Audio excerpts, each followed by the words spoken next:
சென்னை பத்திரிகையாளர் மன்றத்தில் செய்தியாளர் சந்திப்பு நடைபெற்றது. அப்போது பேசிய விடுதலை சிறுத்தைகள் கட்சியின் மாநில துணை செயலாளர் இளமதி அவர்கள் தெரிவித்திருப்பதாவது: சிதம்பரம் பகுதியில் உள்ள அண்ணாமலை நகர் காவல் நிலையத்தின் எல்லையில் உள்ள அம்மன் கோவில் காலனி என்ற பகுதியில் கீதா என்பவர் வசித்து வருகிறார். அந்த பகுதியில் சாலை அமைக்கும் பணிகள் நடைபெற்று வருகின்றது. அவ்வப்போது மக்கள் தேவையான பொருட்களை தங்களின் தேவைகளுக்கு எடுப்பது வழக்கமாக இருந்தது. பொதுமக்கள் இதுபோல அதிக அளவில் சாலை அமைக்கும் பொருட்களை எடுத்து சென்ற நிலையில் அப்பகுதியில் வாழும் 20 நபர்கள் மீது விசாரணை நடத்தப்பட்டது. அதில் 8 முதல் 10 நபர்கள் மீது வழக்குகள் பதிவிடப்பட்டு சிறைக்கு கொண்டு சென்று மீண்டும் அவர்கள் வெளியே வந்தனர். அதனைத் தொடர்ந்து எந்தவிதமான சிறிய தவறுகள் நடந்தாலும் அந்த நபர்களை காவல் நிலையத்திற்கு கொண்டு சென்று அவர்கள் மீது பொய் வழக்கு அளிக்கும் பணியினை வாடிக்கையாக கொண்டுள்ளனர். அண்ணாமலை நகர் காவல் ஆய்வாளர் அம்பேத்கர் அவர்கள் அந்த நபர்கள் அதிக அளவில் தங்கள் மீது பொய் வழக்குகள் போடப்படுவதால் தலைமறைவாக உள்ளனர். இந்நிலையில் 4-5 தெருக்களுக்கு தள்ளி உள்ள பகுதியில் காப்பர் வயர் பிடுங்கப்பட்டிருப்பதை தொடர்ந்து மேலும் சில நபர்கள் மீது விசாரணை நடத்தப்பட்டு வருகின்றது. 3 நபர்கள் கைது செய்யப்பட்டுள்ளனர். தலைமறைவாக இருக்கும் நபர்களில் பாதிக்கப்பட்ட பெண் கீதாவின் கணவரும் ஒருவராவார். இந்நிலையில் பாதிக்கப்பட்ட பெண் மற்றும் அவருடைய உறவினர்கள் வீட்டின் வாசலில் நின்று பேசிக் கொண்டிருந்த பொழுது தலைமறைவாக இருக்கும் நபர்களை தேடி வந்த காவல்துறையினர் பாதிக்கப்பட்ட பெண்ணை சாதியின் பெயரால் தரைக்குறைவாக பேசினார். அதன் பின்னர் அவரது தலைமுடியை பிடித்து இழுத்து தன்னுடைய காவல் வாகனத்தில் ஏற்றி வாகனத்தில் இருந்த கடப்பாரை மற்றும் லத்திகளை கொண்டு பாதிக்கப்பட்ட பெண் கீதாவின் வீட்டினை அடித்து உதைத்தனர். மேலும் வீட்டுக்குள் இருந்த சிதம்பரம் நாடாளுமன்ற உறுப்பினர் தொல் திருமாவளவன் மற்றும் அம்பேத்கர் படங்களை காவல் ஆய்வாளர் அம்பேத்கர் அவர்கள் உடைத்தார். பாதிக்கப்பட்ட பெண் கீதாவின் குழந்தைக்கு சம்பவம் நடந்த சில நாட்களுக்கு முன்பாக பிறந்தநாள் விழாவின் போது வழங்கப்பட்ட தங்க பரிசுகள், வெள்ளி பரிசுகள் மற்றும் ரூபாய் 80,000 ரொக்கத்தை காவல் ஆய்வாளர் திருடி சென்றுள்ளார். மேலும் குழந்தையின் பிறப்பு சான்றிதழையும் அவர் கிழித்துள்ளார். காவல் நிலையத்திற்கு அழைத்து சென்று பல்வேறு மனித உரிமை மீறல்களில் ஈடுபட்டுள்ளார். இரவு 12 மணி வரை அந்த பெண்ணை காவல் நிலையத்தில் வைத்திருந்து விடியற் காலை 3 மணி அளவில் சிறையில் அடைத்து 3 நாட்கள் நிர்வாணமாக வைத்து துன்புறுத்தியுள்ளனர். சிறையில் உள்ள பெண் மீது மற்றொரு பகுதியில் இருந்து மற்றொரு பிரச்சனை ஏற்பட்டதாக பணம் வசூலிக்கப்பட்டது. அப்பகுதி காவல் ஆய்வாளர் பாதிக்கப்பட்ட பெண்ணின் கணவரை கொன்றுவிடுவேன் என்று மிரட்டியும் உள்ளார். பல்வேறு துறை சார்ந்த அலுவலர்கள் மற்றும் துறைகளிலும் புகார்கள் அளிக்கப்பட்டுள்ளது. ஆயினும் எந்தவிதமான நடவடிக்கையும் இதுவரை எடுக்கப்படவில்லை. பிற்படுத்தப்பட்டோர் மீது தாக்குதல்கள் நடத்தும் அண்ணாமலை நகர் காவல் ஆய்வாளர் அம்பேத்கர் மீது உடனடியாக நடவடிக்கை எடுக்க வேண்டும் என்று அவர் செய்தியாளர் சந்திப்பில் தெரிவித்தார். பேர் இளமதி. நான் விடுதலை சிறுத்தைகள் கட்சியில மாநில துணை செயலாளராக இருக்கேன். இந்த பொண்ணு கீதா, இவங்க பேரு. இவங்க சிதம்பரம்ல அம்மன் கோயில் காலனி அப்படிங்கிற அந்த ஏரியாவில் இவங்க இருக்காங்க. அண்ணாமலை நகர் போலீஸ் ஸ்டேஷன் அந்த இதுக்கு உட்பட்ட அந்த பகுதியில் வாழ்ந்துட்டு இருக்காங்க. அந்த பகுதியில் அதை ஒட்டுனா அந்த ரோடு பைபாஸ் பாலம் இதெல்லாம் கட்டுற வேலைகள் நடந்துட்டு இருக்குது. அந்த டைம்ல அங்க அந்த அரசாங்கத்தால அங்க அந்த மண்ணு, கல், இந்த பைப்பு, கம்பி இதெல்லாம் போட்டு வச்சிருக்கிறாங்க. இதை அந்த ஊர்ல இருக்கிறவங்க எல்லாருமே இப்போ இது சிதம்பரத்துல மட்டும்தான் நடந்துச்சா, இங்க மட்டும்தான் நடந்துச்சா இல்லை, தமிழ்நாட்டுல எங்கனாலும் சரி கவர்மெண்ட்ல ரோடு சாதாரணமா சிமெண்ட் ரோடு போட்டாலே மக்கள் அதில் 1-2 எடுப்பாங்க. இது எல்லா இடத்துலையும் நடக்கிற ஒரு விஷயம்தான். பொதுமக்கள் பயன்பாட்டுக்கிட்ட இந்த விஷயம் இந்த வேலைகள் நடக்கிறப்போ இதில் மண், கல் இதெல்லாம் எடுப்பாங்க. அதே போல் அந்த ஊரில் இருக்க எல்லாருமே போய் அந்த பொருளை எடுத்து யூஸ் பண்ணியிருக்காங்க. அதில் பொருள் நிறையா காலியாகுதுன்னா என்ன நினச்சி போட்டாங்கன்னு தெரியல. ஒரு 20 பேர் மேலே வழக்கு 20 பேரை சந்தேகப்பட்டு கூப்பிட்டு போயிருக்காங்க. இதை விசாரித்ததில் 8லேருந்து 10 பேர் மேலே வழக்கு போட்டிருக்காங்க. அவங்க சிறைக்கு போயிருக்காங்க. அவங்க உள்ள இருந்துட்டு வெளில வந்திருக்காங்க. அந்த பசங்க வெளியில வந்ததுக்கு அப்புறமா அந்த பசங்க அங்கங்க நடக்கிற சின்ன சின்ன திருட்டுக்கெல்லாம் இந்த பசங்க மேல புட்டப் கேஸ் போடுறாரு இந்த வழக்கறிஞர், காவல் ஆய்வாளர், அண்ணாமலை நகர்ல இருக்கிற அந்த காவல் ஆய்வாளர் அம்பேத்கர். இவர் அந்த புட்டப் கேஸ் இந்த பசங்க மேல அதிகமா போடுறாரு. புட்டப் கேஸ் போடுறப்ப இவங்க அதுல உள்ள போக மாட்டாங்க. நம்ம சும்மா இது மாதிரி வழக்கு போட்டுட்டே இருக்காருன்னு சொல்லிட்டு இவங்க அப்ஸ்கான்ல இருக்காங்க. அந்த பசங்க அப்ஸ்கான்ல இருக்காங்க. இந்த மாதிரி சூழல்ல ஒரு 3 ஏரியா தள்ளி, இவங்க பகுதியில இருந்து ஒரு 3 ஏரியா தள்ளி அங்க இந்த டிரான்ஸ்ஃபார்ம்ல இருக்க காப்பர் கம்பி திருட்டு போகுது. இந்த காப்பர் கம்பியை திருடுனது அந்த பசங்க தான் அப்படின்னு சொல்லிட்டு ஒரு சில பேர் மேல அவங்க வழக்கு பதிவு பண்ணி அரெஸ்ட் பண்ணியிருக்காங்க. 2-3 பேரை ஏதோ அரெஸ்ட் பண்ணியிருக்காங்கன்னு நினைக்கிறேன், அது கன்ஃபார்மா தெரியல. பட் இந்த பசங்க மற்றும் சிலர்ல வர்றாங்க. இந்த பொண்ணோட கணவர் வந்து மற்றும் சிலர்ல சேர்த்துக்கிட்டு இருக்காங்க. தேடப்பட்ட வழியா இருக்காங்களே தவிர அவங்க மேல வழக்கு கிடையாது, கேஸ் கிடையாது. ஆனா தேடிக்கிட்டு இருக்காங்க. புடிச்சா கேஸ் போட்டுக்கலாம். அந்த மாதிரி அவங்க சிக்கனானா என்ன கேஸ் வேணா அந்த பையன் மேல போட்டுக்கலாங்கிற கண்டிஷன்ல இருக்காங்களா என்னன்னு தெரியல. பட் இது ஒரு பக்கம் இருந்தாலும் இந்த பையனை தேடி இவங்க வீட்டுக்கு வர்றாங்க. இந்த பசங்க எல்லாருமே அந்த அம்மன் கோயில் அந்த தேடப்படும் அந்த பசங்க எல்லாருமே அம்மன் கோயில் காலனியை தேர்வை சேர்ந்த இந்த பட்டியலின சமூக ஆண்கள் தான். இந்த பசங்களை இளைஞர்கள், ஆண்கள் சொல்றத விட இளைஞர்கள், இந்த பசங்களை தேடி உள்ள வருது இந்த காவல்துறை. உள்ள வர்றப்ப இவங்க வீடு 4வது வீடா இருக்கு. இந்த வீட்டுக்கார பையனும் அந்த தேடப்படுற ஒரு ஆள்ல இந்த வீட்டுக்கார பையனும் இருக்கான்னு சொல்லிட்டு அடையாளம் காட்டப்படுறப்ப இந்த பொண்ணு அவங்களோட உறவினர்களா 4-5 பேர் வெளியில உட்காந்து பேசிட்டு இருக்கிறப்போ இவங்களோட வாசல் படிக்கட்டுல உட்காந்து பேசிட்டு இருக்கப்போ இந்த பொண்ணை வந்து கூப்பிட்டு இதுல ஒரு பெரிய விஷயம் என்னன்னா, இந்த அண்ணாமலை நகர் காவல் நிலையம் வந்து எப்பவுமே வந்து ஒரு சர்ச்சைக்குரிய காவல் நிலையம் தான். இப்ப இல்ல 1992லயே இந்த பத்மினி நந்தகுமார் அப்படிங்கிறவங்க அவர் கணவரை வந்து கொலை பண்ணிடுறாங்க. அவங்கள பார்க்க போன பத்மினி வந்து கற்பழிச்சு பாலியல் வன்கொடுமை செஞ்சு இது பண்ணிடுவாங்க 1992ல. இப்ப இது மாதிரி எப்பவுமே வந்து குற்றவாளிகளுக்கு புகலிடமா இருக்கிற ஒரு காவல் நிலையம் தான் இந்த அண்ணாமலை நகர் காவல் நிலையம். இன்னைக்கு மட்டும் அது கிடையாது. இன்னைக்கு அது மாடர்ன் ஆயிருக்கு, அவ்வளவுதான். உள்ள அங்க கூட்டு போயிட்டு இது பண்ண முடியாம பொய் வழக்கு போட்டு உள்ள தள்ளுற மாதிரி பண்ணியிருக்காங்க.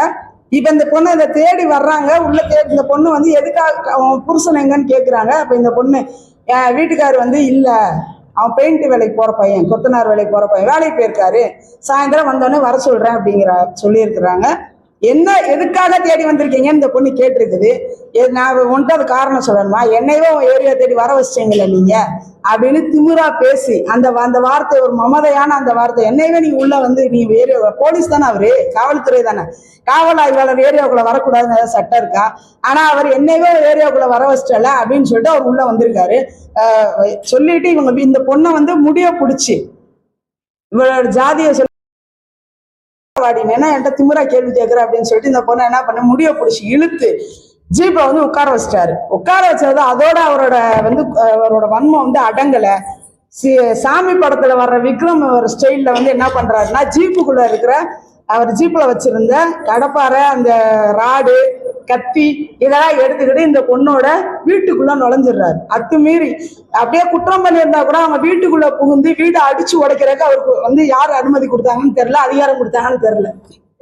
உள்ள புகுந்து இவங்க வீடை ஃபுல்லா அடிச்சு உடைச்சிடுறாரு. அடிச்சு உடைச்சு பெட்டு படுத்திருக்க அந்த பெட்டெல்லாம் குத்தி கிழிச்சிருக்காரு. அந்த ஸ்லாப்புகளாப்பெல்லாம் அடிச்சு உடைச்சு பூரா உடைஞ்சு கிடக்கு. அதோட இன்னும் அவரோட வெறி அடங்காம என்ன பண்றாருன்னா, செவுத்துல மாட்டிருக்க எங்க தலைவர், சிதம்பரம் தொகுதியின் MP எங்க தலைவரோட போட்டோவை கீழே தூக்கி போட்டு உடைச்சிருக்கிறாரு.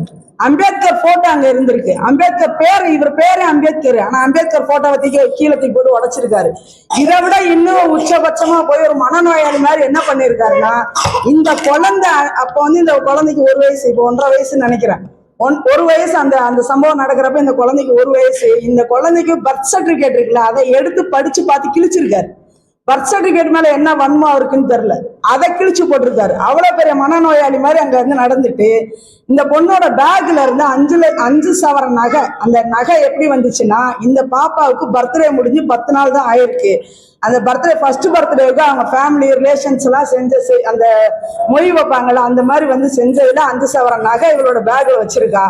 80,000 மொய் பணம் அந்த காசு வச்சிருந்திருக்கிறா. இந்த பொண்ணோட கொலுசு, இந்த பாப்பாவோட கொலுசு, வெள்ளி வந்து 1/4 கிலோ வெள்ளி வச்சுட்டு இருந்திருக்கிறாங்க.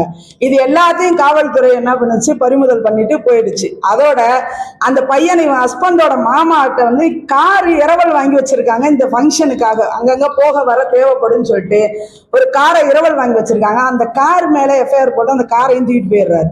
கார் வந்து இதுக்காக திருட்டு வேலைக்கு பயன்படுத்தின காருன்னு சொல்லிட்டு அதையும் தூக்கிட்டு போயிடுறாரு. அதை அடிச்சு அதுக்குள்ள ஏதோ ஊத்தி அதான் கொண்டு போயிடுறாரு. இவ்வளவு, அதாவது எவ்வளவோ கொலைகள் படுகொலை, எவ்வளவோ 5000 கோடி திருடி இருப்பான ஆறு திராவெல்லாம் யாருமே வந்து இதுவரை வந்து கேள்வி கேட்டாங்களா இந்த காவல்துறைங்கிறது தெரியல. ஆனா இந்த ஒரு காப்பர் கம்பி திருடுனாங்க அப்படிங்கிற அந்த வழக்குக்கு, அது பொய் வழக்கு, உண்மை வழக்கு, எதுவுமே உண்மைத்தன்மையை கூட நிரூபிக்காம இந்த பொண்ணை வந்து பொய் வழக்கு போட்டு கணவன் திருடனாங்கிறதா உன்னோட பார்வை. ஆனா இந்த பொண்ணு என்ன பண்ணுச்சு, இதை தூக்கிட்டு போய் இதை வந்து கார்ல வச்சு ஜீப்ல வச்சு கூட்டு போறப்ப ஒரு பெண் காவலர் கூட கிடையாது. ஒரு பெண் காவலர் இல்லாம இந்த பொண்ணை வந்து விசாரணைக்கு வா, அவனை விசாரிக்கிறேன் காவல் நிலையத்துக்கு கூட்டு போயிருக்காங்க. அங்க கூட்டு போயிட்டு அங்க வந்து அந்த சேர்ல உட்காந்து அந்த பெஞ்ச் மாதிரி எப்பயுமே எல்லா காவல் நிலையத்திலும் போட்டிருப்பாங்க இல்லையா, அந்த பெஞ்ச்ல உட்காந்து இருந்திருக்கா. என்ன நீ பெஞ்ச்ல எல்லாம் உட்காந்துருக்கா, கீழே இறங்கி உட்காருன்னு இருக்கிறாரு ஒரு காவல் ஆய்வாளர். உன்னை வந்து பெஞ்ச்ல உட்கார சொல்லி யார் உன்னை உட்கார அதிகாரம் கொடுத்த, கீழே இறங்கி உட்காரு அப்படின்னு சொல்லி கீழே உட்கார வச்சிருக்காரு. ஒரு மனித உரிமை மீறல் ஒரு குற்றவாளியாவே இருந்தாலும் அவங்கள வந்து நீ இந்த மாதிரி நடத்தக்கூடாது அப்படிங்கறதே தெரியும். இத்தனைக்கும் அவர் வந்து சட்டம் வேற படிச்சிருக்காராம். இது கூட தெரியாம அவர் எப்படி ஒரு காவல் ஆய்வாளரா இருக்காரு அப்படிங்கறதே தெரியல. இப்ப அது மாதிரி இறங்கி கீழே உட்கார வச்சது ஒரு பண்ணிட்டு நைட்டு இரவு 12 மணி வரை காவல் நிலையத்திலே வச்சிருந்துருக்காங்க அந்த பொண்ணை.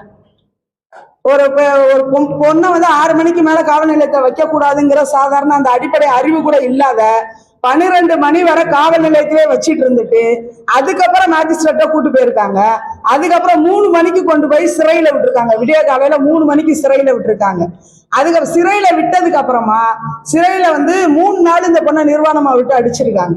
பால் குடி மறக்கடிக்காத இந்த குழந்தைய இந்த பொண்ணுகிட்ட இருந்து பிரிச்சு அவங்க அம்மாட்ட கூட டெஸ்ட், இந்த பொண்ணு பாலுக்காக அழுது இருக்கு. மருத்துவமனையில போயிட்டு என்ன இப்ப குழந்தை வந்து பசிக்கு அழுது இருக்கிற அந்த டெஸ்ட் கூட்டு போறப்ப உள்ள கூட்டு போறப்ப அந்த டெஸ்ட் கூட்டு போவாங்க இல்லையா மருத்துவமனைக்கு. அப்ப இது பசிக்கு அழுத குழந்தைய பால் கொடுக்க கூடாதுன்னு சொல்லிட்டு பிள்ளைய பிரிச்சிருக்காங்க. இதெல்லாம் யாரு உங்களுக்கு கொடுத்தது, யார் இந்த அதிகாரம் கொடுத்தது, இவர் என்ன சைக்கோ ஆயிட்டாரான்னு தெரியல. இப்படிப்பட்ட மனநோயாளியே எப்படி வந்து காவல்துறையில வச்சிருக்காங்கன்னு தெரியல. இந்த பொண்ணை பிரிச்சு கொடுத்துட்டு இந்த குழந்தைய வந்து அவங்க அம்மா கிட்ட கொடுத்துட்டு இந்த பொண்ணை உள்ள கூட்டு கொண்டு போயிடுறாங்க. சரி, இந்த பொண்ணு தப்பே பண்ணியிருந்தா கூட இந்த குழந்தையும் அம்மாவையும் பிரிக்கிறதுக்கான அதிகாரம் யார் கொடுத்தது அவருக்கு? அந்த அதை எப்படி அவர் வந்து அது பண்ணுவாரு? இவ பால் கட்டிக்கிட்டு அங்க போயிட்டு அதை வந்து ஒரு பெண்களுக்கு அதோட அந்த வலி அனுபவிச்சா மட்டும் அதோட வலி தெரியும். இப்ப 12 நாளும் பாலை கறந்து பாத்ரூம்ல ஊத்தி இருக்கான். அது எவ்வளவு பெரிய கொடுமை அப்படிங்கறது அதை அனுபவிச்சாதான் தெரியும். இருக்கிறதுல நீ எந்த கொடுமை எவ்வளவு பெரிய நீங்க கொடுமைகள் பேசினாலும் இந்த பால் கட்டிக்கிட்டு ஒரு தாய் வந்து பால் கட்டிக்கிட்டு படுற அவஸ்தை வந்து யாரும் அது குழந்தை பேர் அந்த பிரசவ வலியவே வந்து மலையளவு வலின்னு சொல்லுவாங்க. அதை விட மோசமான வலி இந்த பால் கட்டிக்கிட்டு படுற வலி. அதை 12 நாள் அனுபவிச்சிருக்கான். பாத்ரூம்ல கறந்து ஊத்தி இருக்கான் ஒரு தாய்ப்பாலை. இந்த அளவுக்கு அந்த பொண்ணை வந்து அவங்க சித்திரவதைப்படுத்தி இருக்காங்க. இதோட உள்ள இருக்க பொண்ணு மேல இப்ப இவ வந்து காவல் நிலையத்தோட கண்ட்ரோல்ல உள்ளுக்குள்ள சிறையில தண்டனை அனுபவிச்சுட்டு இருக்க பொண்ணு மேல கம்மாபுரம் ஏரியால ஏதோ ஒரு பிரச்சனை நடந்துச்சுன்னு இந்த பொண்ணு மேல புட்டர் கேஸ், உள்ள இருக்க பொண்ணு மேல புட்டர் கேஸ் போட்டு 10,000 ஃபைன் வாங்கியிருக்காங்க. ஃபைன் கட்டி இருக்கிறாங்க. இந்த மாதிரி வந்து ஒரு ஜெய்பீம் படத்துல நடந்ததை விட ரொம்ப மோசமா ஒரு விஷயத்த வந்து இந்த காவல் ஆய்வாளர் அம்பேத்கர் வந்து அவரோட அதிகார துஷ்பிரயோகம் பண்ணி இது மாதிரி பண்ணியிருக்காரு. சரி, ஓகே, பெயில் கிடைச்சு இந்த பொண்ணு வெளியில வந்துருச்சு. வெளியில வந்ததுக்கு அப்புறம் நிம்மதியாவது இருப்போம், இதோட போச்சு அப்படின்னு சொல்லிட்டு இருக்க விடாத இந்த பொண்ணை என்ன பண்றது, நைட்டு 12 மணி 1 மணிக்கு 2 மணிக்கு போய் கதவை தட்டிட்டு பக்கத்து வீட்டு குமார் வந்திருக்கேன் கதவை தர அப்படின்னு சொல்லிட்டு இந்த பொண்ணை வந்து டிஸ்டர்ப் பண்றது.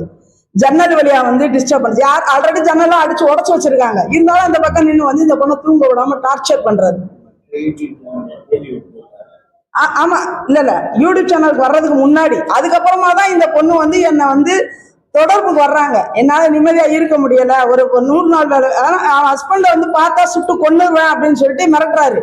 அந்த பையனை மட்டும் கிடையாது, ஏரியால அந்த 5 பேரையுமே எங்க பார்த்தாலும் சுட்டு கொன்றுவேன், அவங்க சிக்கினாங்கன்னா சுட்டு கொன்றுவேன் அப்படிங்கிறாரு. அப்போ அது அப்படி சுட்டு கொல்றதா இருந்தா ஆம்ஸ்ட்ராங் அண்ணனை வந்து கொலை பண்ணவங்கள எத்தனை பேரை இவங்க கண்டுபிடிச்சு இந்த காவல்துறை சுட்டு கொண்டிருக்குது? ஒரு சாதாரண மின் கம்பி, ஒரு காப்பர் கம்பி காணா போனக்காக சுட்டு கொண்டுருவேன் அப்படின்னு சொல்லிட்டு ஏரியாவுக்குள்ள வந்து எல்லாத்தையும் அப்படி பயமுறுத்தி வைக்கிறது, மிரட்டுறது. இவங்க அதெல்லாம் பயந்துகிட்ட என்ன பண்றது, அந்த பையன் வந்து இந்த ஊருக்கே வரல, எங்கேயோ இருக்கானுங்க, எங்கேயோ அப்ஸ்காண்ட் ஆகி இருக்கிறான். அப்ப அந்த பையனை நீ வந்து உள்ள அரெஸ்ட் ஆகலைன்னா உன்னை வந்து புருஷனை பார்த்தனா கொன்றுவேன். நீ வந்து இப்ப நான் சொல்ற மாதிரி நீ வந்து எனக்கு வந்து வாக்குமூலம் கொடுத்து நீ சைன் பண்ணலன்னா உன் புருஷனை கொன்றுவேன், சுட்டுருவேன், உன் புருஷனை காலில் சுட்டு நடக்க விடாம பண்ணிடுவேன், சுட்டு கொன்றுவேன். இப்படி அவளை பயமுறுத்தியே அவர் என்ன சொல்றாருன்னா அந்த பொண்ணே வாக்குமூலம் கொடுத்துருக்கு.